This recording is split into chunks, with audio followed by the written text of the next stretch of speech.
प्रभु के नाम की स्तुति हो। एक और बार परमेश्वर ने हमारी ज़िंदगियों में आज का सुंदर समय दिया ताकि हम उस ज़िंदा यहोवा परमेश्वर के नाम को धन्यवाद दे सके। प्रिय भाई बहनों, आज तक प्रभु ने हमें संभाल के रखा।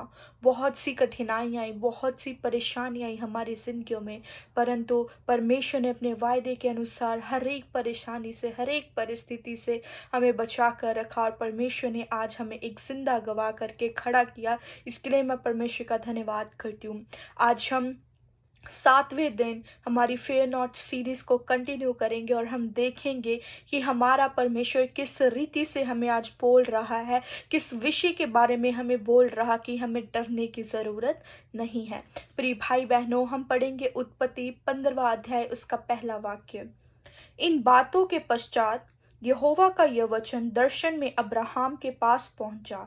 ए अब्राहम, मत डर, मैं तेरी ढाल और तेरा अत्यंत बड़ा प्रतिफल मैं ही हूँ। सचमुच ये परमेश्वर का वचन क्या ही साहस देने वाला वचन है, क्या ही हिम्मत देने वाला वचन है। प्रतिदिन हमारा परमेश्वर हमसे इसी प्रकार से बातें करता है कि हमें डरने की, घबराने की ज़रूरत नहीं है।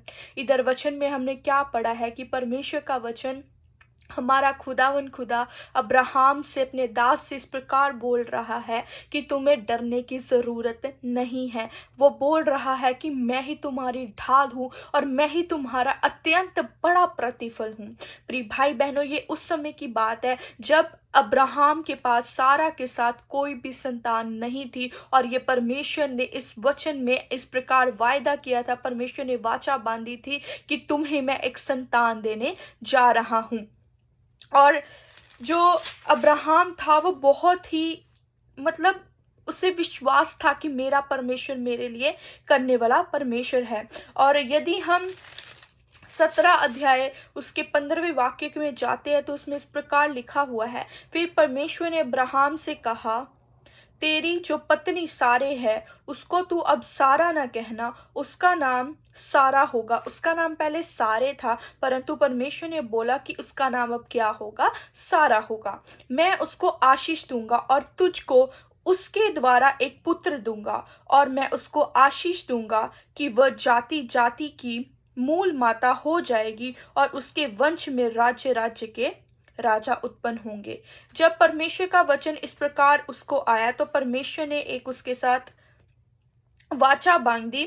और जब हम 19 में पढ़े तो उसमें इस प्रकार लिखा हुआ है, निश्चित तेरी पत्नी सारा के तुझसे एक पुत्र होगा और तू उसका नाम इसहाक रखना और मैं उसके साथ एक ऐसी वाचा बांधूंगा जो उसके पश्चात उसके वंश के लिए युग युग की वाचा होगी। और परमेश्वर ने एक वाचा बांधी। जब परमेश्वर ने अब्राहम को इसहाक दिया तो परमेश्वर ने इस प्रकार बोला कि तू अपने पुत्र को, प्रिय पुत्र को, जो तुम्हारा इकलौता पुत्र है, जब वो 16 साल का हो जाए तो तू उसे होम बलि करके मेरे लिए चढ़ाना। और अब्राहम को ये पूरा विश्वास था, वो पूरा तैयार था कि जो परमेश्वर ने वाचा बांधी है वो उसके पूरा करने के लिए बिल्कुल तैयार था। जब इसहाक 16 वर्ष का हो गया तब अब्राहम 116 वर्ष का था।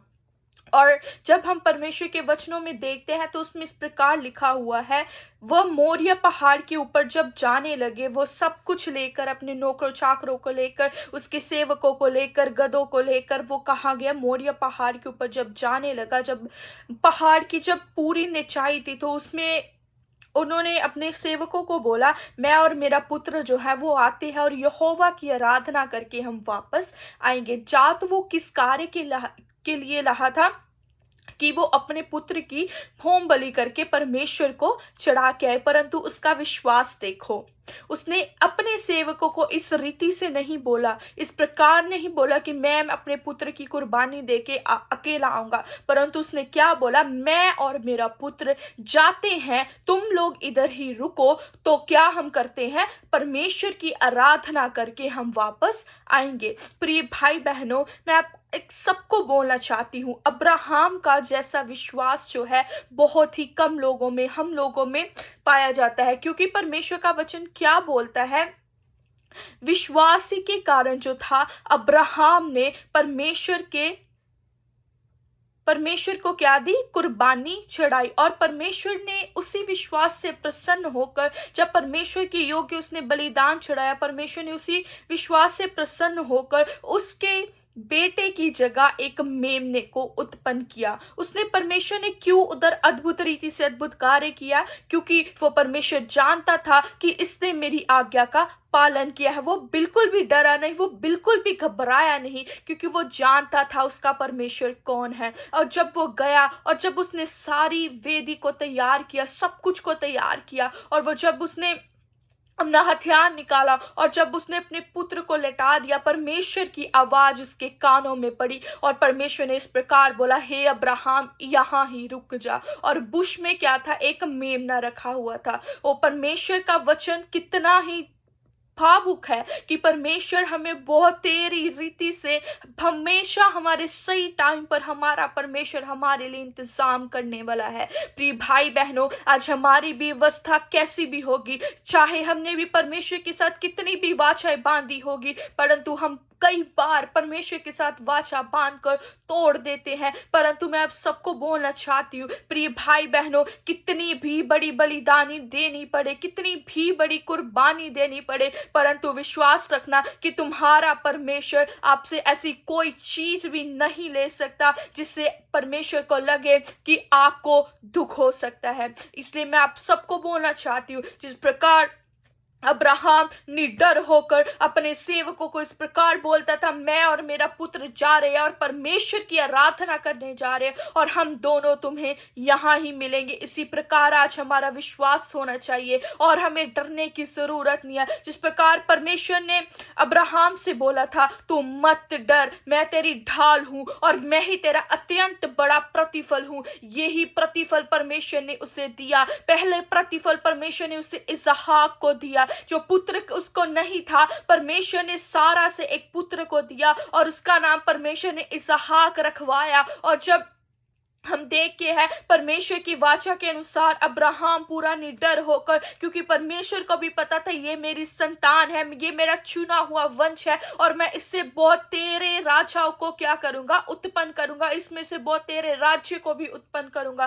प्रिय भाई बहनों, मैं आप सबको बोलना चाहती हूँ, आप भी परमेश्वर में स्थिर रहे। अगर आपका परमेश्वर आपको कुछ बोलता है, हमारा परमेश्वर यीशु मसीह के लहू के द्वारा हर एक कुर्बानियां होम बलि से प्रसन्न होने वाला नहीं, वो मेल बलि से प्रसन्न होने वाला परमेश्वर नहीं है, क्योंकि यीशु मसीह के लहू के द्वारा कई हजार साल पहले हमारे पापों से हमें माफी मिल चुकी है। अभी हमें कोई बलिदान करने की जरूरत नहीं है, सिर्फ और सिर्फ हमारा परमेश्वर हमें चाहता है, क्योंकि हमारा परमेश्वर हमें प्रतिदिन बोलता है। वो अपनी बाहों को फैलाए हुए हमेशा ही हमें आवाजें लगाता है कि हे मेरी पुत्री, हे मेरे पुत्र, तुम मेरे पास आ। परमेश्वर का वचन इस प्रकार बोलता है, जब एक भेड़ 100 भेड़ों में से एक भेड़ जब गुम भी हो जाए तो हमारा वो अय्याली क्या करता है, वो हमारा चरवाहा क्या करता है, उन 99 को छोड़कर वो उस एक भेड़ की तरफ लग जाता है, उसे ढूंढने की तरफ लग जाता है। प्रिय भाई बहनों, इसलिए मैं आपको बार बार बोलती हूँ, परमेश्वर का वचन प्रतिदिन आपको कहता है आपको डरने की जरूरत नहीं है। अवस्था जैसी भी हो, परिस्थिति जैसी भी हो, परमेश्वर का वचन एक ही बात बोलता है, मत डर, मत डर, मत डर, क्योंकि हमारा परमेश्वर हमारे अंग संग है। इधर उधर ताकने की जरूरत नहीं है। यदि अब्राहम ने भी इधर उधर ताका होता तो क्या पता उसका पुत्र इसहाक की ही कुर्बानी हो जाती, परंतु वो दृढ़ता के साथ खड़ा रहा, क्योंकि वो जानता था कि उसका परमेश्वर कौन है। और इसी रीति से उसने उस चट्टान का नाम, उस पहाड़ी का, जो मोरिया पहाड़ी पे जब वो गया तो उसने अपने परमेश्वर का नाम इस प्रकार रखा, यहोवा यरी, जिसका अर्थ है मुहैया करने वाला खुदावन खुदा। प्रिय भाई बहनों, आज यहोवा यरी हमारे लिए मुहैया करने के लिए तैयार है, परंतु मैं आप सबसे पूछना चाहती हूँ, क्या आप परमेश्वर के लिए तैयार है? क्योंकि परमेश्वर का वचन कहता है,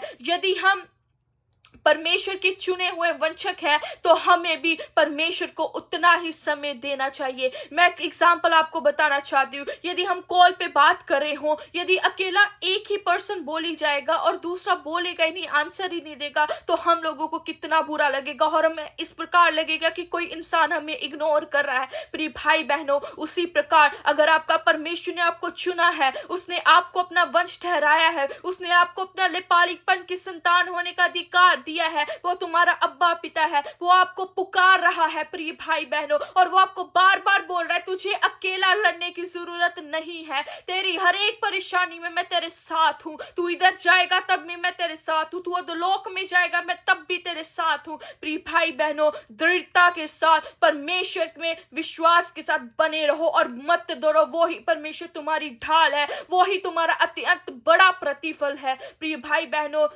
दृढ़ता के साथ परमेश्वर में बने रहो और परमेश्वर इस वचनों के द्वारा आप सबको बहुतायत से आशीषित करे और प्रभु आपको बहुतायत से बढ़ाए और आप परमेश्वर की वचनों को जानो, सच्चाई को जानो, और मैं विश्वास करती हूँ सच्चाई तुम्हें आजाद करेगी। पवित्र आत्मा परमेश्वर आपसे बातचीत करेगा और आप जानोगे कि कैसे आपका परमेश्वर आपकी सहायता करने वाला परमेश्वर है। अवस्थाओं को बड़ा मत समझो, अपनी परिस्थितियों को बड़ा मत समझो। वो सर्वशक्तिमान जो धरती और आसमान का करता है, जिसने हर एक चीज को सजा, उसको जानो कि तुम्हारा परमेश्वर अत्यंत महान, वो सर्वशक्तिमान, सर्वव्यापी और सर्वज्ञानी परमेश्वर है। God bless you all. Thanks for watching.